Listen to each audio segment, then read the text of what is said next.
నమస్తే మిత్రులారా, నేను మీ శ్రీనివాస్ చౌహాన్ అడ్వకేట్. మిత్రులారా, ఏదైనా ఒక సమాచారం అడుగుతూ మీరు అధికారులకు right to information act RTI ప్రకారంగా ఒక అప్లికేషన్ పెట్టుకున్నా కూడా సంబంధిత అధికారులు మీకు సమాచారం ఇవ్వటం లేదా, అయితే మీరు ఏం చేయాలి?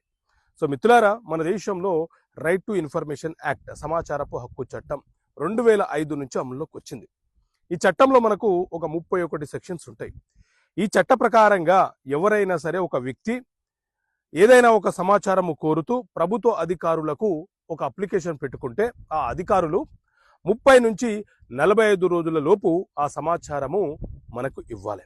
ఒకవేళ ఆ ప్రభుత్వ అధికారులు మనం అడిగినటువంటి సమాచారం ఇవ్వకుండా నిర్లక్ష్యం వహిస్తే మనము సమాచార కమిషన్ ఏదైతే ఉందో ఆ కమిషనర్ గారికి ఒక లెటర్ పెట్టుకొని వాళ్ళ మీద కంప్లైంట్ చేయవచ్చు. కమిషనర్ గారికి కమిషన్లో ఒక లెటర్ పెట్టినా కూడా పట్టించుకోక